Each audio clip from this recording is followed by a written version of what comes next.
Sudah ada rekan kami, koresponden CNN Indonesia Roby Sofwan Amin, langsung dari Banjarnegara, Jawa Tengah. Selamat siang, Roby.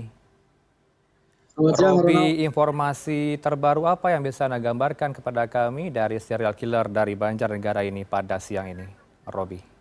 Ya, langsung melihat lokasi di belakang saya ini di Desa Balun, Kecamatan Wanayasa, Kabupaten Banjarnegara.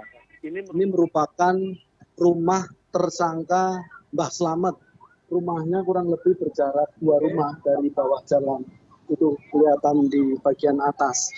Dan memang di rumahnya Mbah Slamet ini ada dua rumah, rumah yang lama, yang modelnya juga masih lama, dan juga ada rumah yang baru dibangun 2 lantai, pilar di depannya cukup besar, cukup kelihatan mewah begitu, dan menurut keterangan istri ini baru dibangun sekitar 3 tahun terakhir.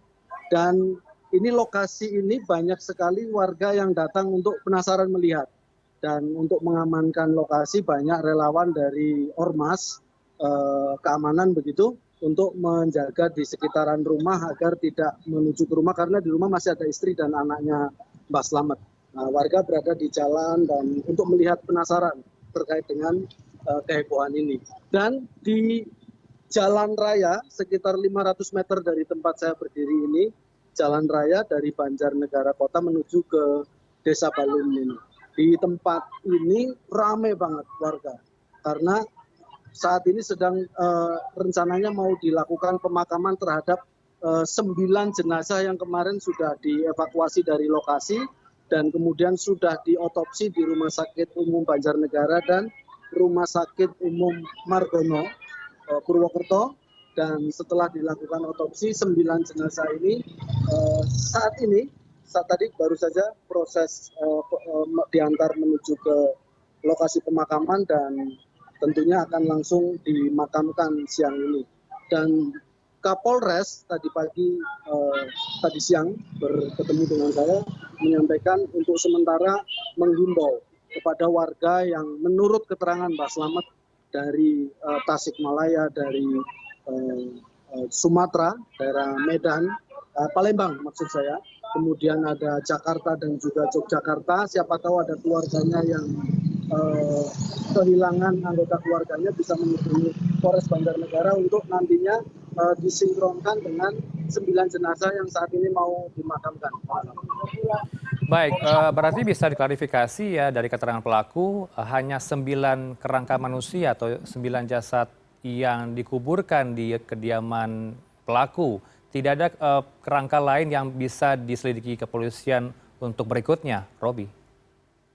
Iya, benar sekali. Tetapi tidak percaya sampai di situ. Artinya masih sementara sifatnya. Dari hasil keterangan Mbah Slamet sebagai tersangka diperiksa oleh pihak kepolisian dan juga disesuaikan dengan kerangka jenazah yang ada di lokasi.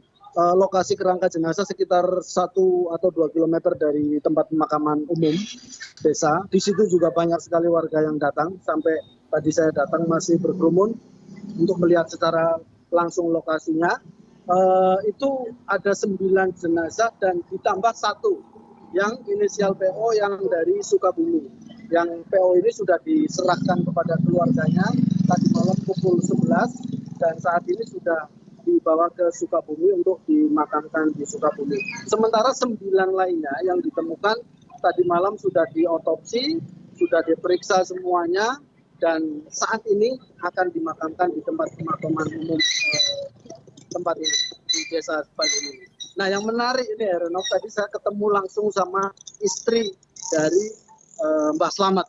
Nah, istri Mbah Slamet ini menyatakan cukup tidak tahu ya bahwa betul ada tamu yang datang ke rumah, menemui juga, tetapi apa yang dibicarakan dan seterusnya ini cukup awam. Ini artinya menunjukkan bahwa Mbah Slamet ini cukup cukup rapi sekali dalam operasi uang palsunya, ya, dukun palsunya itu tadi, penggandaan uang, dan juga sampai mengeksekusi korban-korbannya.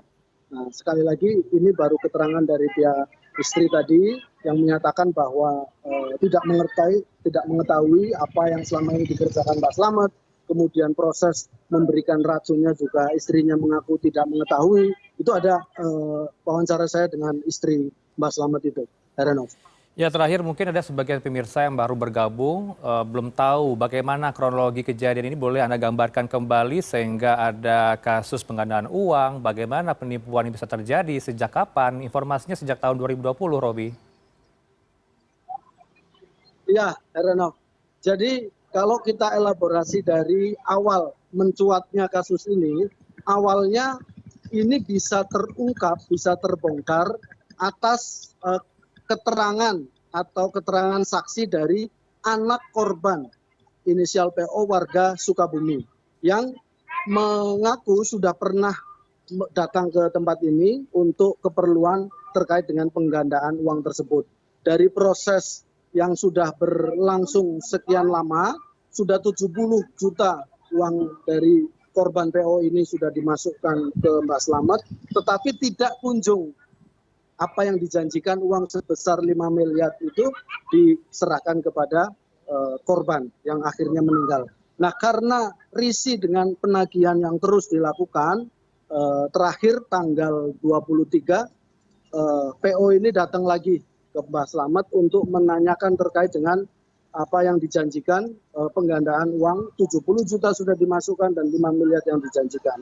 Tetapi pada saat datang sendiri, dia tidak kunjung mendapatkan, dan yang menjadi kunci adalah korban ini kemudian memberikan informasi dalam bentuk pesan singkat WhatsApp kepada anaknya yang menyatakan bahwa apabila Bapak tidak ada kabarnya, HP tidak bisa dihubungi, segera datang ke rumah Mbak Slamet bersama pihak kepolisian. Nah, dari itu kemudian sampai dengan tanggal 27 Maret tidak ada kabar, kemudian keluarga, anaknya dan keluarganya melaporkan ke pihak kepolisian terkait dengan hilangnya PO. Nah, dari situ kemudian berkembang dan kemarin dilakukan penggerebekan di rumahnya Mbak Slamet, ditemukan, dan dari hasil pemeriksaan akhirnya inisial PO yang warga Sukabumi ditemukan, dan di situ ternyata tidak hanya satu jenazah, tetapi ada 9 jenazah lainnya yang kemudian terungkap.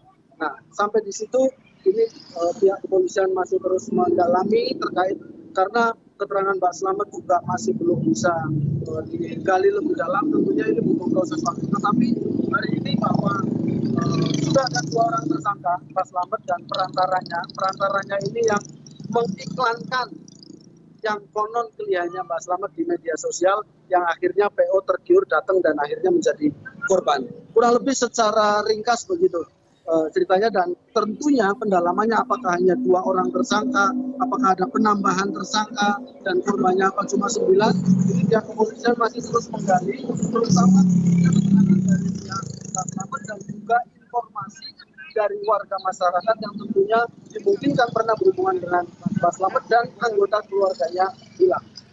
Kembali ke area. Baik, terima kasih untuk update siang ini bersama kami di Happening Now. Ada koresponden kami, Roby Sofwan Amin, langsung dari Banjarnegara, Jawa Tengah.